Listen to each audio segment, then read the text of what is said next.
In this world of technology, things are ever changing, rearranging. You need someone to help you out. I know someone who can.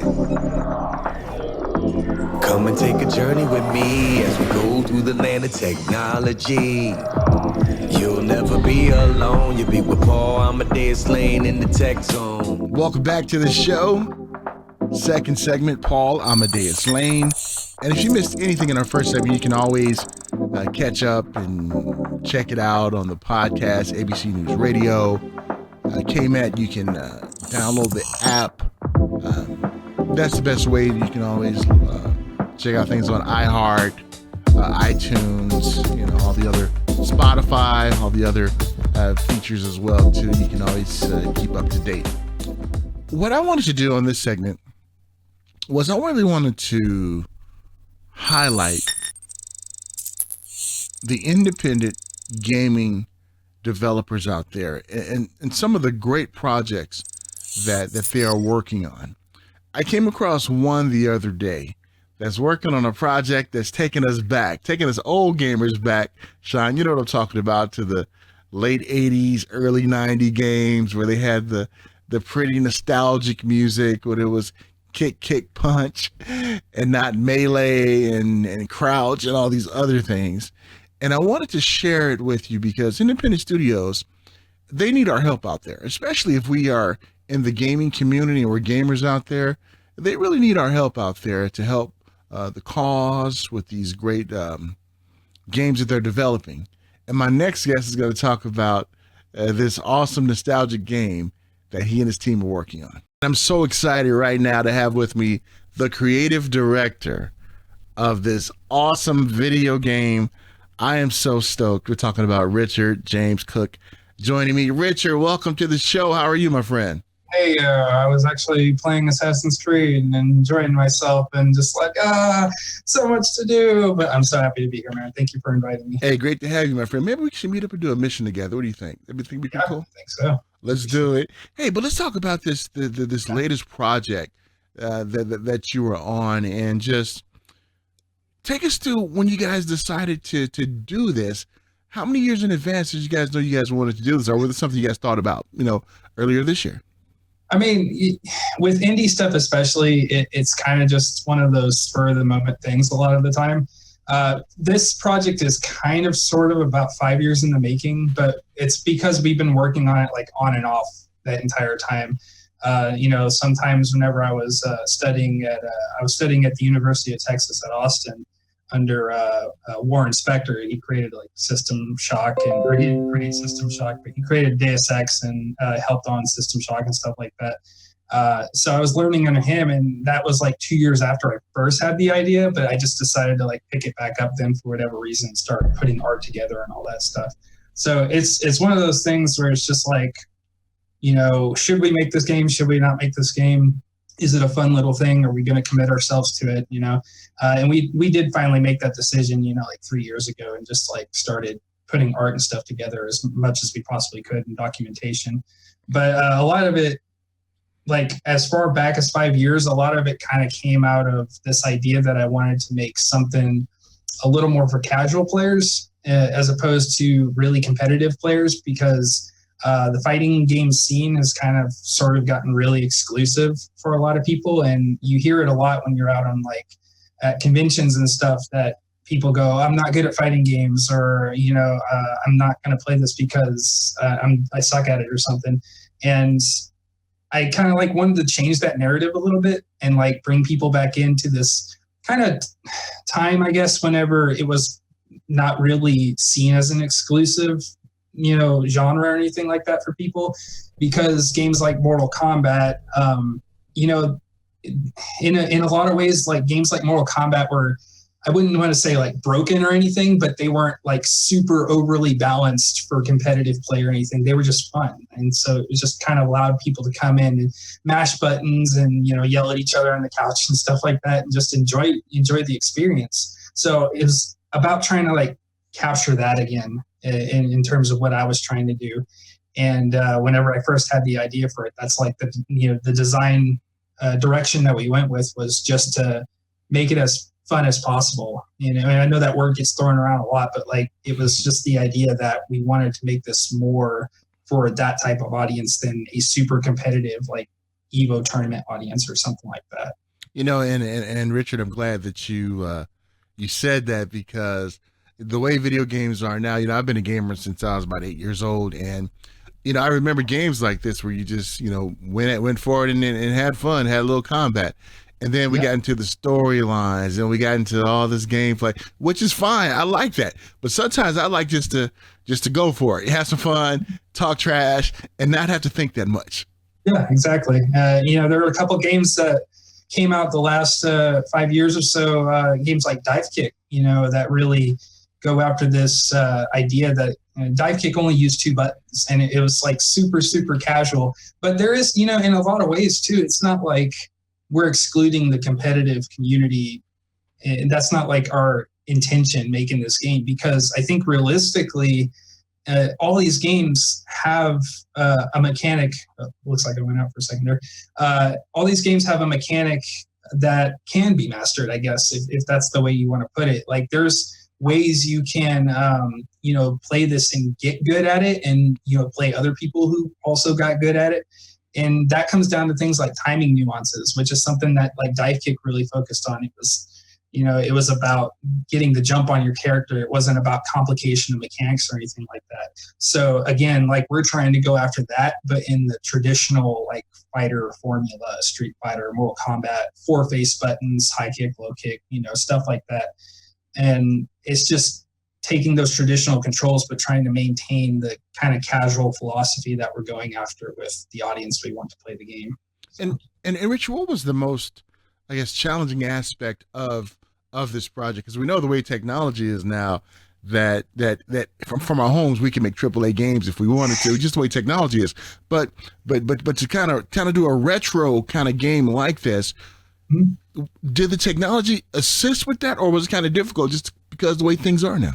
Well, I mean, yeah, it's there's been a bit of a popular like subgenre going on recently called the demake, or the de-evolution of games or whatever. So I even started seeing like some examples recently of people demaking 3D games and making these. Somebody did like a remake of BioShock, but in PS1 graphics style. So it was like an interesting aesthetic to it, making it look, devolved, but also still very depthy and interesting and whatnot. But like, it's the same thing with 2D games. That's why we have this kind of influx of pixel art games these last, 5 or 6, 7 years or whatever.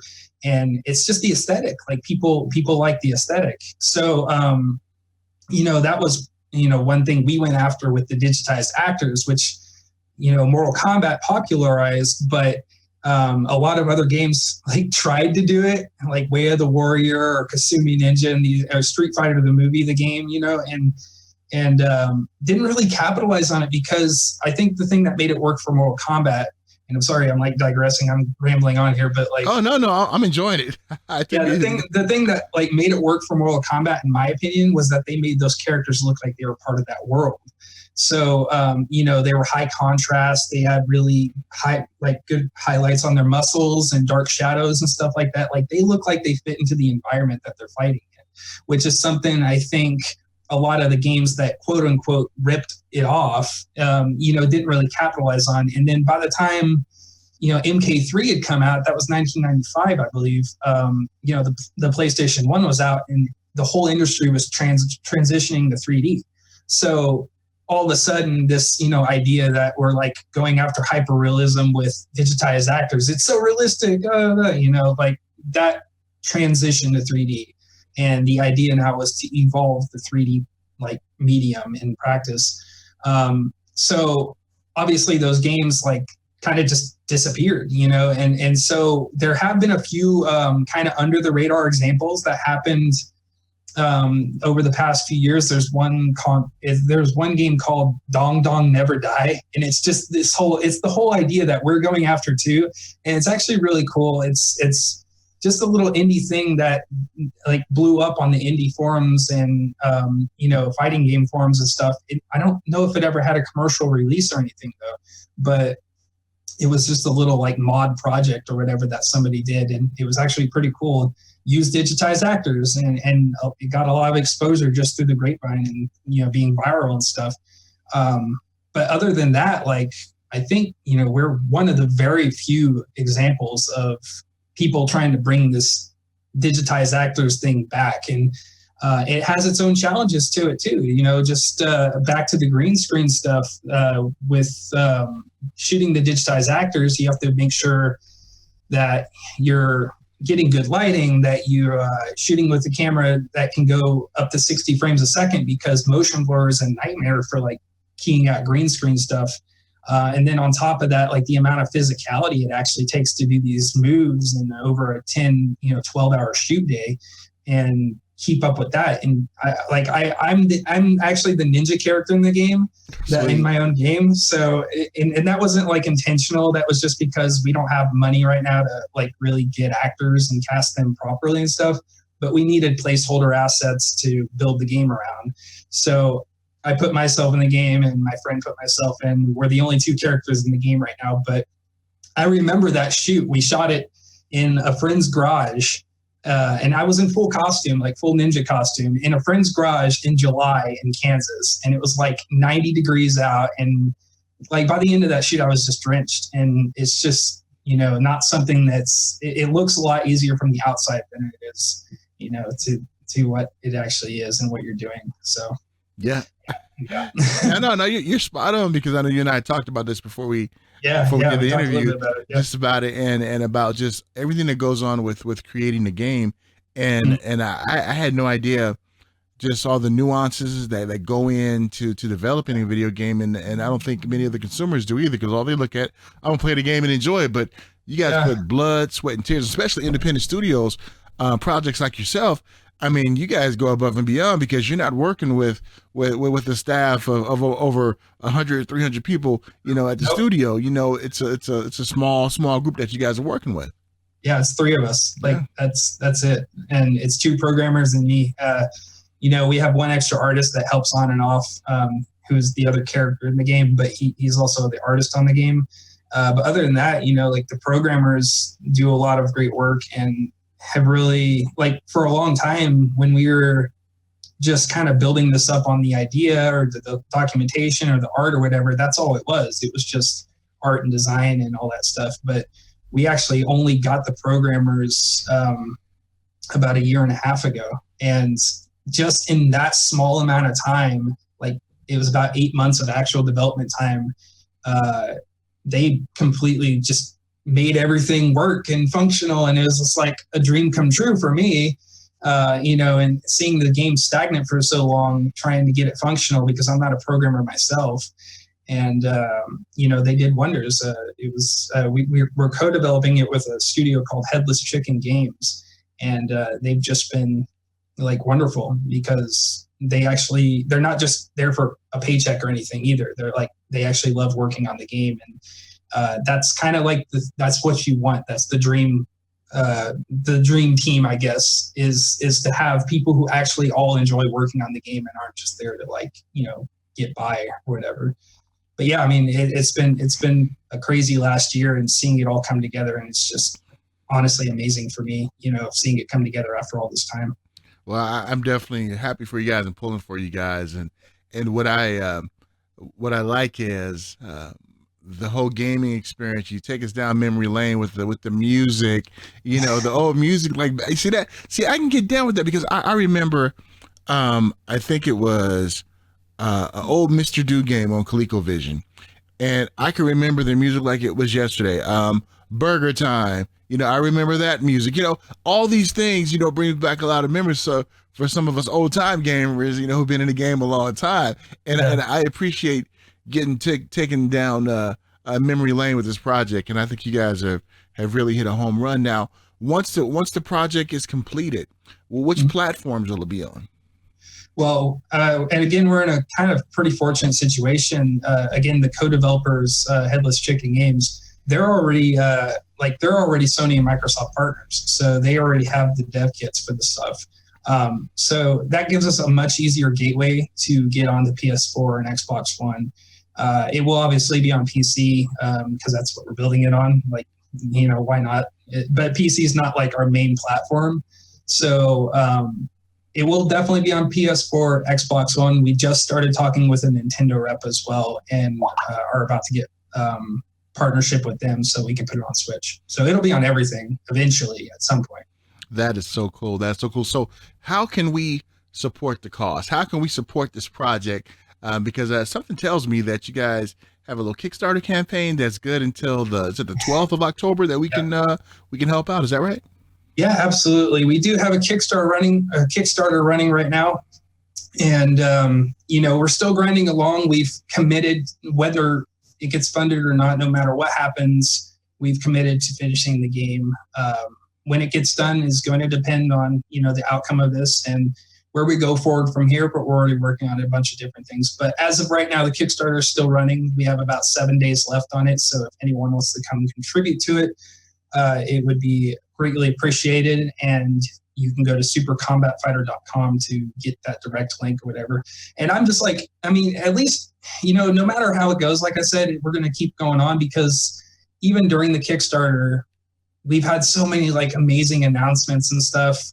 We just announced Jax, John Parrish, the actor who played Jax in Mortal Kombat. He's going to be in our game. Like, we just announced that, and I'm just like, my childhood mind is like exploding because, that's an original Mortal Kombat game actor that agreed to be in our game, and it's just surreal for me to see him, excited to do it. And he did a little video for us and all kinds of stuff.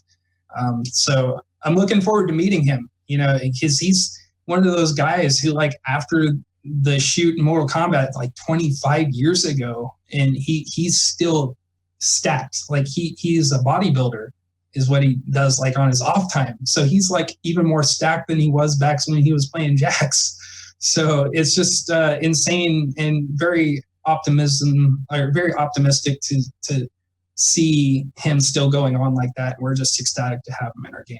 So, and something tells me that maybe in not the near future, not too distant future, at a E3, either Sean Layden or Phil Spencer is going to talk about this game on the stage at the media briefing. Something just tells me that that's going to happen. Sean Layton's a good friend of mine, so I might put a bug in Sean's ear and say, "Hey, Sean, this will be cool to showcase. What do you think?" He'll say, "Paul, get out my face." Even though we're buddies, get out my face. No, but I'm telling you, this is like amazing. It's taking us back down memory lane. What I like about it too is the newer gamers, the who are coming up. They get to see a glimpse of what we remember what gaming was like. At the arcade, we had to put our 25 cents in.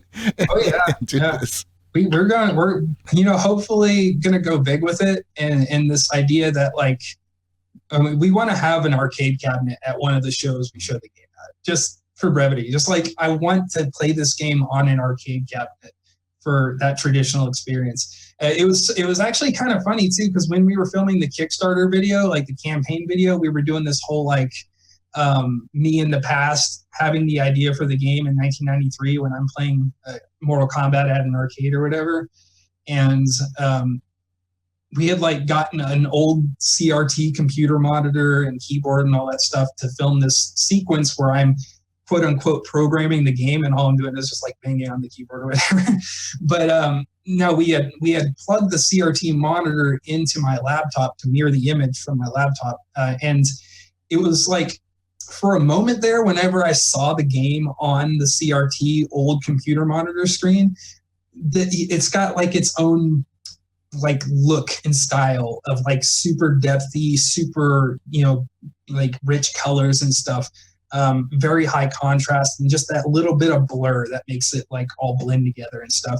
And I was just looking at it and I was like, man, this like looks exactly like how I used to play these games, on old CRT TVs and stuff. And it just took me back, and I was like, this is like the way this game was meant to be played, as opposed to like doing it on a high definition screen or something. 4K. Yeah. It's just like, I don't know. It's just something about the color separation in the old TVs and stuff that just like take me back and make me feel that experience again. So I love it. And Richard, great talking to you about the project, and please come back and chat with us again as we get closer and closer to launch, or if you have another Kickstarter program, please come back on and we'll help spread the word. And if you can give that website out again for the Kickstarter. It's so the website from the main game, you can get to the Kickstarter from there. The website from the main game is supercombatfighter.com. And it's that same way across all our social stuff, except for Twitter. Our Twitter is at Kick Punch, because Super Combat Fighter was too many characters for them. I like that. Everything else is /Super Combat Fighter, facebook.com/Super Combat Fighter. That's how we used to play at the arcade. Kick Punch. Kick Punch. That's what we did. It's a great chatting with you, my friend. It was great chatting with you as well. Thank you. Once again, a huge shout out to Richard James Cook. I tell you, this game is taking me way back, taking me back. And remember, go to the website and check them out and help them out. Super Combat Fighter. All right, when we get back, we're going to talk about independence again. We're going to talk about a media outlet out there that's really changing the way that we get content, the way we view content, and is bringing back old school journalism, not this new school of journalism. We'll get the stories out fast as you can without checking the facts, but they're really taking us back to how things used to be, and they are using technology to help spread this platform, and they're doing something special for Breast Cancer Awareness Month here in October. So we'll be right back. More show coming up after this. In this world of technology, things are ever changing, rearranging. You need someone to help you out. I know someone who can. Come and take a journey with me as we go through the land of technology. You'll never be alone. You'll be with Paul Amadeus Lane in the tech zone.